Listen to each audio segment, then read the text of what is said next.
Bismillahirrahmanirrahim. Assalamualaikum warahmatullahi wabarakatuh. Ibu, bapak, sebelum kita mulai, mari kita menuju Allah terlebih dahulu.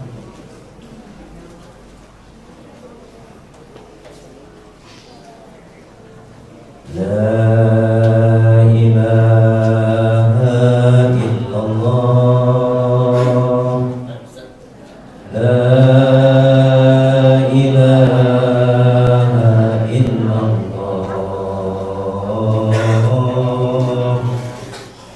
La ilaha illallah. Muhammadur Rasulullah. Bareng sama-sama.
Wassalamu ala ibadihi alladhina astafa wa ala alihi wa sahbihi ahli sidqi wal wafa.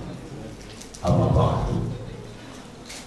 Hadratin mutaramin, para alim ulama, para kiai, para asatidz, para ajengan, para sesepuh, para bisepuh, khusus Ketua DKM Masjid An-Nur Bapak Haji Sulaiman SEMM,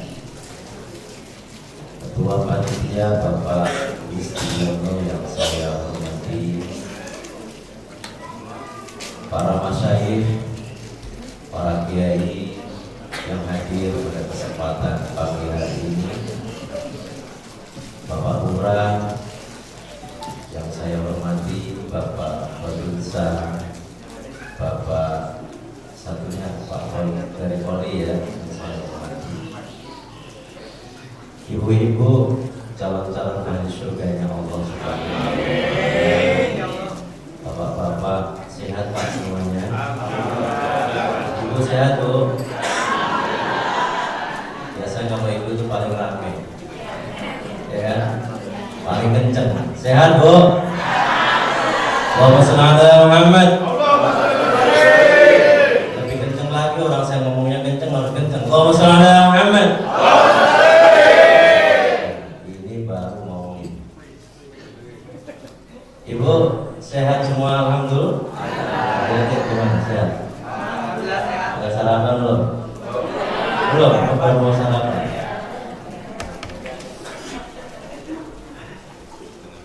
Tadi disampaikan oleh Bapak Ketua DKM kita, sudah panjang lebar sebenarnya, materinya sudah ada di situ. Bapak Lurah disambung dengan Pak Lurah. Baru kali ini ada maulid katanya, kata beliau ada di subuh. Kalau menurut saya ini yang paling benar. Kenapa? Karena kisah maulid itu hari pas bayi lahirnya maulud. Kalau maulud itu bayi yang bayinya, kalau maulid hari-harinya.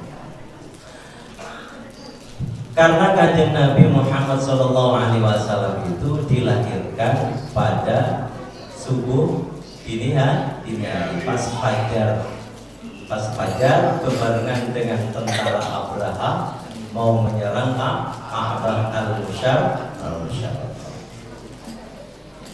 Karena Ka'bah itu dilindungi oleh Allah, maka Allah tidak ridho dan berbarengan juga dengan kelahirannya baginda Nabi Muhammad SAW.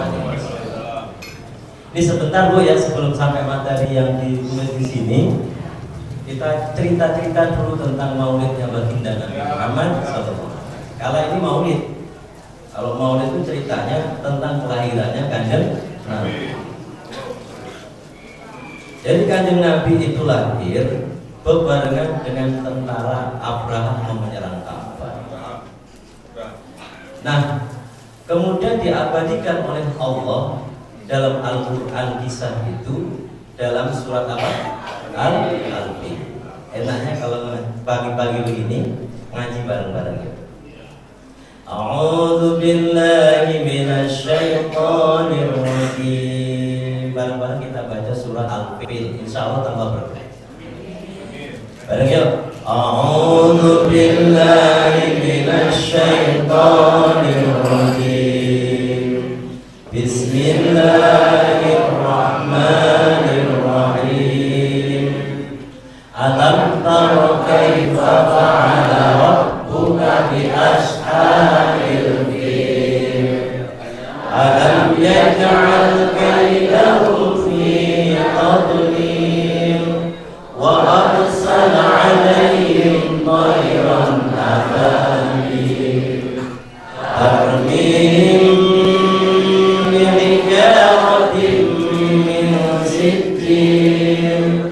faj'alahum ka'asfin ma'kul.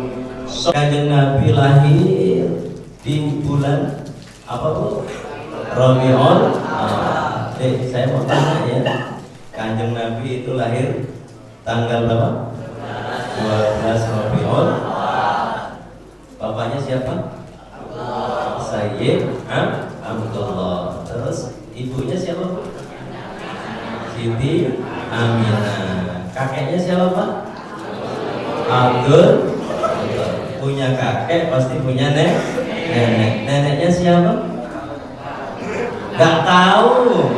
Emang kanjeng Nabi Sayyid Abdullah itu lahir dari mana kalau nggak ada neneknya? Neneknya dari mana? Neneknya siapa?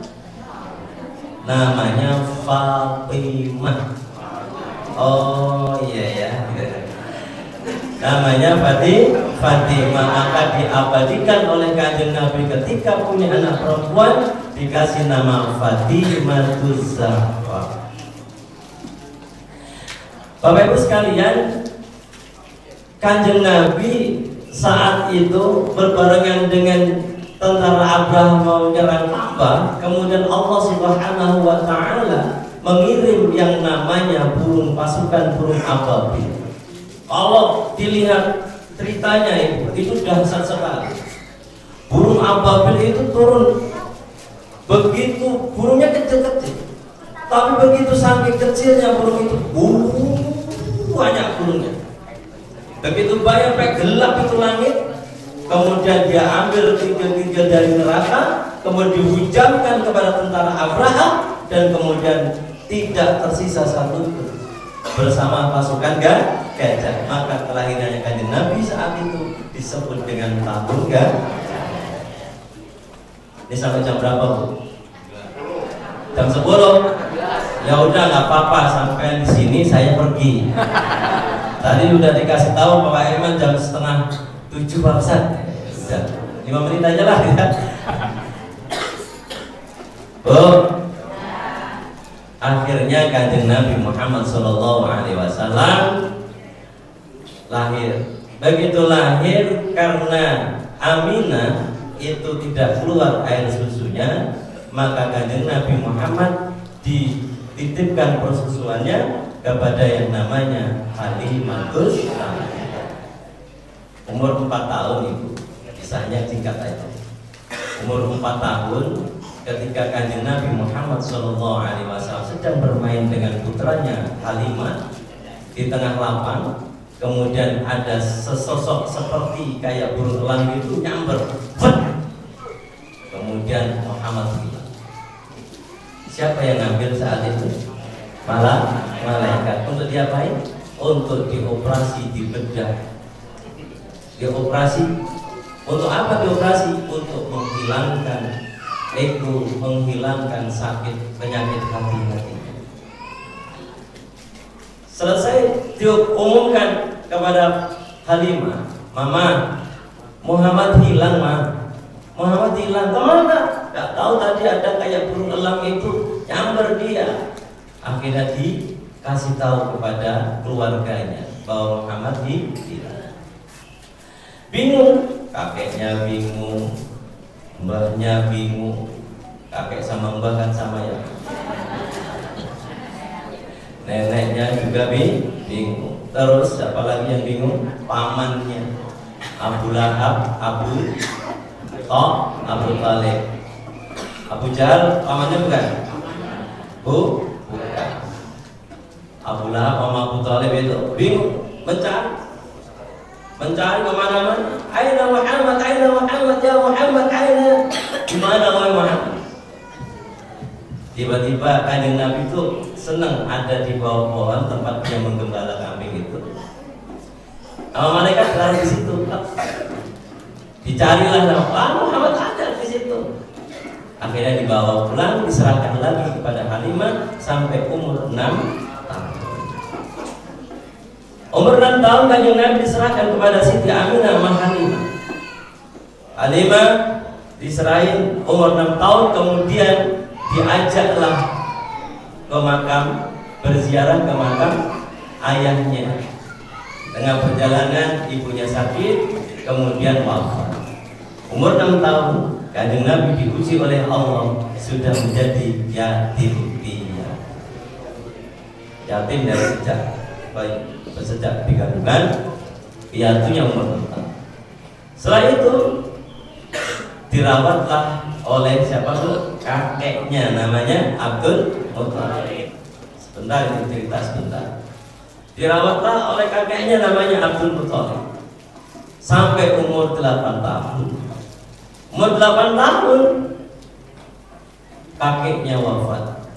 Begitu wafat, dilakukan perjuangannya, dirawatlah oleh pamannya yang namanya Abu Talib. Satu kali sekitar umur 10, ada yang mengatakan 10 tahun, ada yang mengatakan 15 tahun. Jadi baginda Nabi Muhammad itu diajak berdagang ke negeri Syam. Di tengah perjalanan ada seorang rahib yang namanya Bukhairah atau pendeta Bukhairah. Itu mengetahui bahwa ada seorang yang selalu diikutin awan terus. Wah, ini ada tanda-tanda kenabian. Karena diantaranya disebutkan dalam Taurat itu bahwa Kanjeng Nabi itu nanti akan lahir, tanda-tandanya diantaranya adalah selalu diikutin awan kalau kemana saja. Akhirnya diambilkanlah ke rumahnya, menginap di rumahnya, kemudian disampaikan kepada Abu Talib, ketahuilah ini ponakanmu nanti akan menjadi nabi. Jadi Abu Talib tahu. Sejak kapan tahu kalau ponakannya adalah seorang nabi? Sejak dikasih tahu oleh pendeta Bukhairah. Begitu dikasih tahu sudah, tapi ini harus dirahasiakan. Disampaikan, wahai Abu Talib, jangan kau teruskan perjalananmu sampai di Syam. Kalau nanti kamu tahu, kalau mereka orang-orang ahli kitab nanti di Syam tahu kalau dia adalah seorang nabi, maka akan dibunuh ini Muhammad. Rahasiakan ini, biarpun di Mekah nanti pun rahasiakan. Karena kalau orang-orang Mekah, kalau Muhammad ini adalah nabi, maka nanti akan dibunuh juga sama mereka. Makanya dirahasiakanlah sama Abu Talib, dirawatlah Muhammad seperti layaknya anak-anak yang lain, tapi diistimewakan oleh Abu Talib. Bapak Ibu sekalian, setelah umur 25 tahun Kanjeng Nabi Muhammad itu kemudian dilamarlah oleh Khadijah, seorang pengusaha kaya yang dilamar untuk mengelola perdagangannya. Begitu mengelola perdagangannya, sukses besar. Bersama siapa? Maisarah. Maisarah itu bukan nama perempuan, tapi temannya baginda baginda Nabi namanya Maisarah.